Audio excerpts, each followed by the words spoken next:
onto the nearest table, and everybody cheered and grabbed their drinks. She picked up her white wine and waved to Tim, sitting at the middle of the table, talking to one of his star English pupils, or at least listening to his tipsy rambling.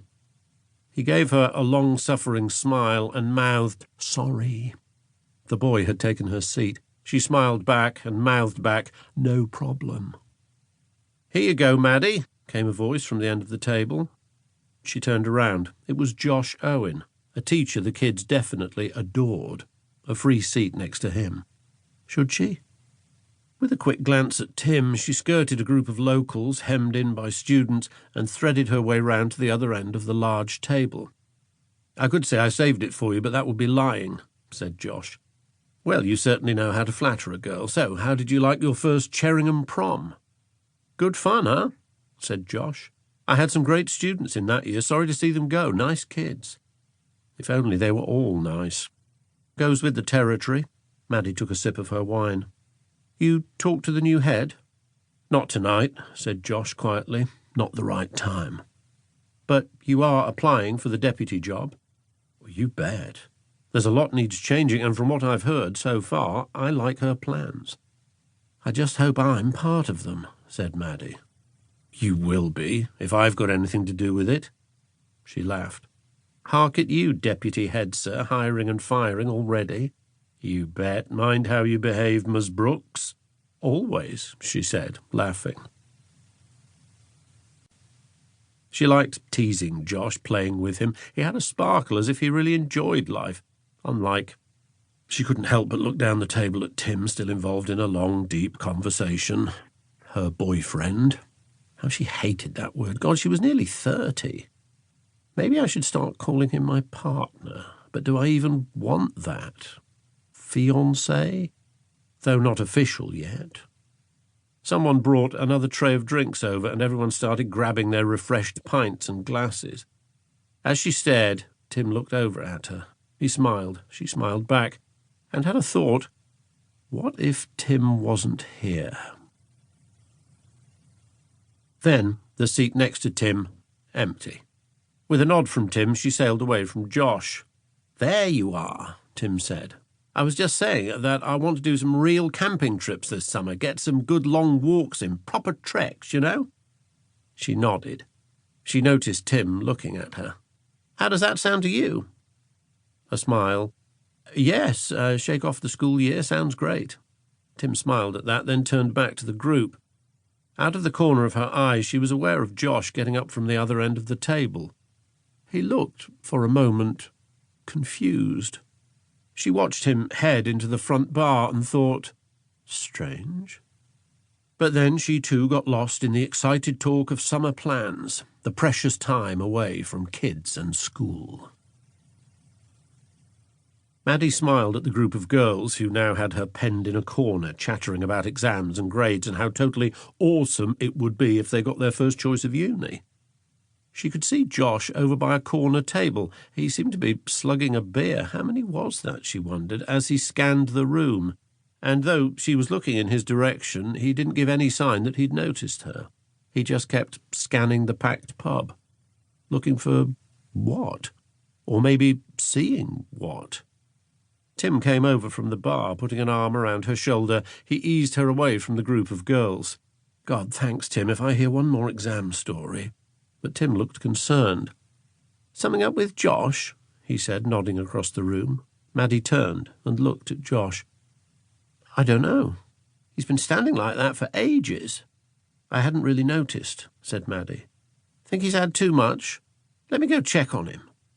She saw Tim walk over, put a hand on Josh's shoulder, who nodded in acknowledgement. But then she saw Josh shake his head. Tim gave another quick pat to Josh's shoulder and walked back. "Something wrong?" she said. "Guess he's just had a lot to drink." "Odd, the way he's looking at everyone." "I'll keep an eye on him," Tim said. "He didn't drive here, at least. I'm sure he's fine."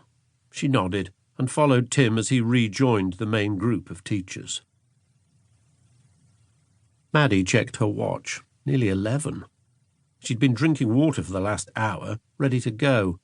She looked around the group, Tim and the others all still deep in conversation. She couldn't see Josh. Maybe he's left already, she thought.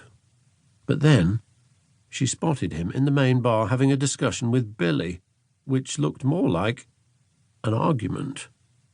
Billy shaking his head, Josh looking, well, even more wobbly, weaving as he banged a hand on the bar, like someone who wanted one more drink and was being denied. Then he turned away from the bar without a drink, and he seemed to be looking at the packed pub as if he didn't know how he got here, what was going on. She thought, could go over, have a word. But then Josh, though still looking unsteady, walked straight towards her as if finally seeing her. He swayed slightly, holding on to the table edge as he passed, anchoring his drunken walk, until he planted himself like a tree swaying in a storm right in front of Maddie. "Tim, Maddie," he said, "been brilliant." The last word of his sentence trailed off, Josh's eyes also slipping away off into the distance. "Josh, are you, But Tim jumped in. "Josh, heading home? Good idea, mate. Quite a night, eh?"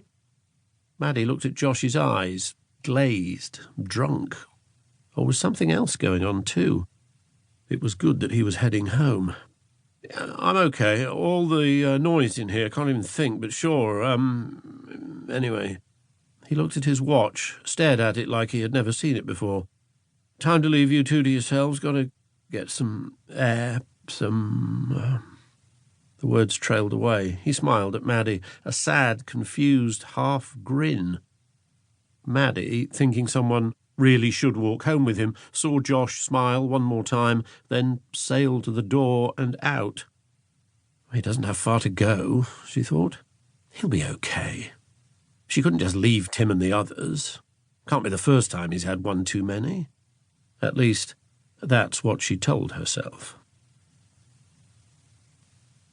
Chapter 2. The Bridge. "Want to come in for a bit?"